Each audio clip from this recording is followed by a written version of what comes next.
గర్భఫలం ఆయనిచ్చు బహుమానం. నువ్వు బాంబులు ఇంట్లో తయారు చేసి బయట వేస్తే పాపమా కాదా చెప్పండి? మరి నీ కొడుకు వల్ల, నీ పిల్లల వల్ల సమాజం పాడైపోతా ఉంటే పాపమా కాదా? ఈరోజు తల్లులు పిల్లల్ని కంటున్నారు కానీ పిల్లలు పెంచడం చేత కావట్లేదు. పెడతారు, మంచిగా పెడతారు, కడుపు నిండా పీకల దాకా పెడతారు. కొంచెం వేసుకోరా, ఇంకో 2 ముక్కలు వేసుకోరా అలా చెప్తారు కానీ పిల్లల్ని మాత్రం పట్టించుకోరండి. వాళ్ళ పరిస్థితి ఏంటంటే బైబిల్లో ఉంది.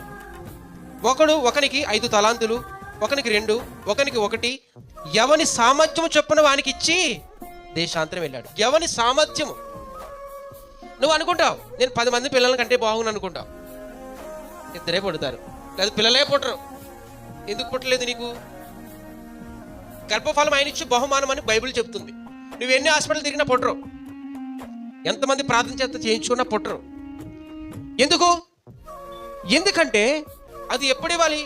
ఒకరికి 40 సంవత్సరాలు ఇస్తాడు, వాడికి 50 సంవత్సరాలు ఇస్తాడు, ఒకరికి 30 సంవత్సరాలు ఇస్తాడు, వాడికి 20 సంవత్సరాలు ఇస్తాడు. ఆయన ఇష్టం, ఆయన సామర్థ్యం కొలిదిస్తాడు. ఒకరికి ఆడపిల్లలు ఇస్తాడు, ఒకరికి మగవాళ్ళు ఇస్తాడు. ఆయన ఇష్టం.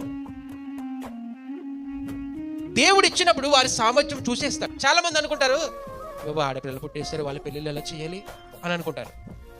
మీరు ఎప్పుడైనా గమనించారో లేదో, ఆడపిల్లలు పుట్టిన వారు పెళ్లి చేయకుండా ఏ తండ్రి నాగాడా? చూడండి, ఆలోచించండి. 4 ఆడపిల్లలు ఉన్నారండి, 4కి పెళ్లిళ్ళు అయ్యా అవలేదా? ఎలా తెలుసు మీకు? అవుతుంది మరి. ఒక్క ఆడపిల్ల ఉంటుంది, ఒక్క ఆడపిల్లకి పెళ్లి చేయడానికి స్తోమత ఇస్తాడా? ఎవరా? ఇస్తాడు. ఎందుకు? అది దేవుడిచ్చే గర్భఫలము, స్తోమత ఇస్తాడు. అలాగా మొదట అనుకుంటాడు పుట్టినప్పుడు తండ్రి, అయ్య బాబోయ్ ఎలాగా మళ్ళీ ఆడపిల్ల, అయ్య బాబోయ్ మళ్ళీ ఆడపిల్ల. భార్య మీద కోపగిస్తాడు, ఇలా ముఖం చూస్తాడు. భార్య ఏం చేస్తుంది?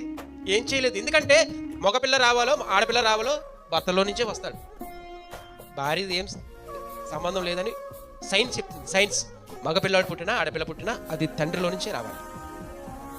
కాబట్టి ఆడపిల్ల పుట్టినప్పుడు తండ్రికి తల్లికి ఆందోళన. కానీ ఇక్కడ వాక్యం చూస్తే ఎవరి సామర్థ్యమో కొద్ది వాళ్ళకి ఇస్తాడు. దేవునికి స్తోత్రం. నిన్ను పుట్టించినప్పుడు నీ సామర్థ్యాన్ని గుర్తెరుగుతాడు దేవుడు. నిన్ను చూసినప్పుడు నీ సామర్థ్యం తెలుసు దేవుడికి, కాబట్టి నీకు ఎక్కువ బాధ్యతలు ఇస్తాడు. కానీ ఆడపిల్లలు గలవాళ్ళు సంతోషంగా ఉంటారా, పురుషులు గలవాళ్ళు సంతోషంగా ఉంటారా అంటే ఆడపిల్లల తల్లిదండ్రులే సంతోషంగా ఉంటారు. ఎందుకు? ఎందుకంటే అది మహిమ. మగపిల్లలు ఉన్న వాళ్ళు సంతోషంగా ఉంటారు అంటే మగపిల్లలు కూడా సంతోషంగా ఉంటారు, కానీ వాళ్ళు సరిగ్గా పెంచరు. ఎందుకని? ఆడపిల్ల ఇంట్లో ఉంటుంది, పెరుగుతుంది, తండ్రి చోటున తల్లి చోటున పెరుగుతుంది. కొడుకుంటే వాడి ఇంట్లో ఉండడు, వాడు ఊరంతా తిరుగుతాడు. కానీ తిరగాలి. పురుషుడు అన్నప్పుడు బయట తిరగాల, బయట చూడాల, పరిస్థితులు చూడాలి, మళ్ళీ ఇంటికి రావాలి. కొడుకుని పంపించాలి, ఆడుకునే వాళ్ళు బయట.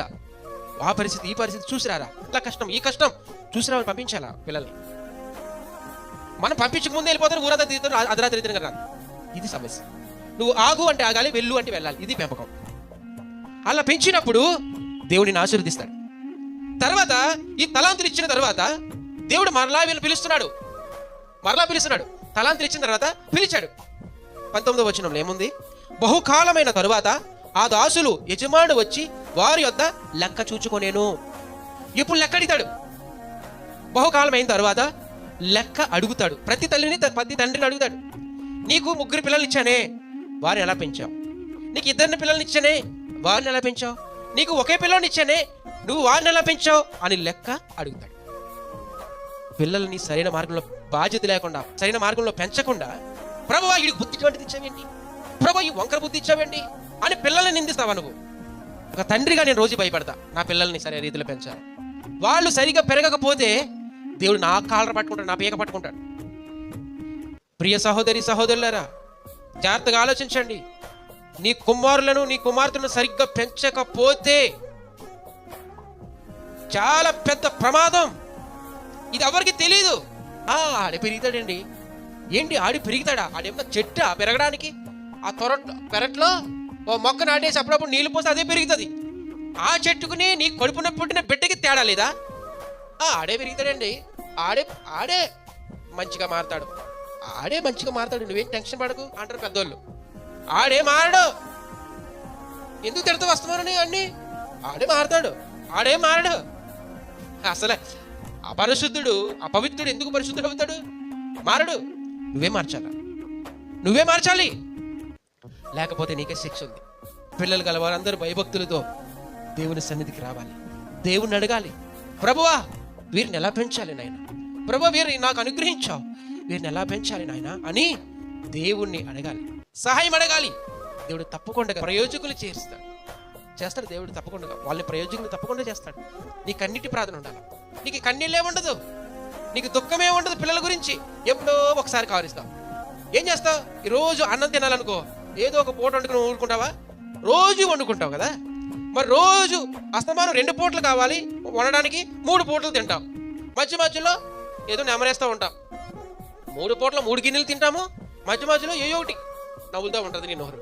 మరి అస్తమానం నవ్వులుతావే నీ పొట్ట కోసం. ప్రార్థన మాత్రం వారానికి ఒకసారి చేస్తాం, వారానికి ఒకసారి చర్చికి, వారానికి ఒకసారి గంట, ఎప్పుడో పొద్దుడు ఒకసారి, సాయంత్రం ఒకసారి, అది కూడా 2 నిమిషాలు కంగారుగా. ఎందుకు నీ బతుకు, ఎందుకు నీ జీవితము? నువ్వు దేవుని నమ్మకపోవడమే మంచిదని దేవుడు అంటున్నాడు. బాధ్యత లేకుండా ఉన్న జీవితము దేవుడు సెలవిస్తున్నాడు. ఒరేయ్ వీడిని కట్టేసి చీకట్లో పడేయండి. లాస్ట్కి అదే జరుగుతుంది. ఎందుకంటే ఈ గ్రామం అంతా పరిశుద్ధమైన కుమారులు ఉన్నారా? ఒకరిని బట్టి ఒకరు పరిశుద్ధులు అవుతున్నారంటే లేరు. ఎందుకని? తల్లిదండ్రులది తప్పు. ప్రియ సహోదరి, ప్రతి ఒక్కరి లెక్కడికి తోలు తీసేస్తాడు దేవుడు. తర్వాత చాలా పెద్ద ప్రాబ్లం ఉంది. కాబట్టి మీరందరూ గుర్తు పెట్టుకోండి, నేను ఒకటే ఆలోచిస్తా, నా పిల్లలకి అన్నం పెట్టడం కంటే ముందుగా వాళ్ళని సరైన మార్గంలో పెంచాలి, లేకపోతే నాకు ప్రాబ్లం వస్తుంది. నేను ఎంత పరిచర్య చేసినా కొడుకు చేసి దిమ్మరేయడు అనుకో, నన్ను పేకట్టుకుంటాడు దేవుడు.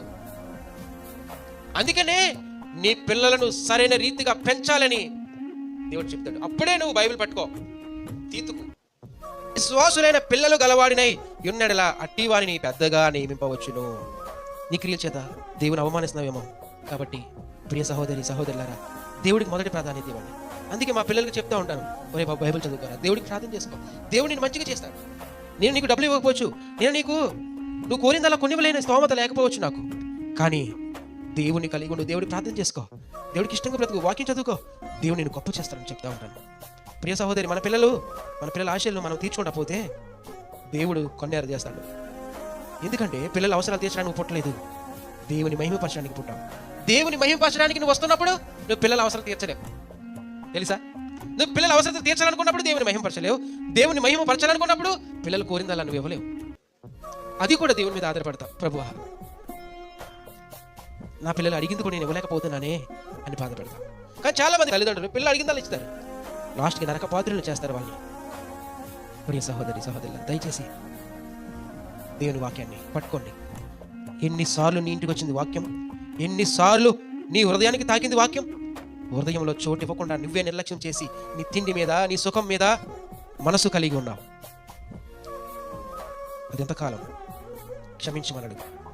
ప్రభు, నా పిల్లలకి నేను మంచిది ఇవ్వలేకపోయినా నిన్ను మహింపరచాలి అని అడుగు. దేవుడికి సాయం చేస్తాడు.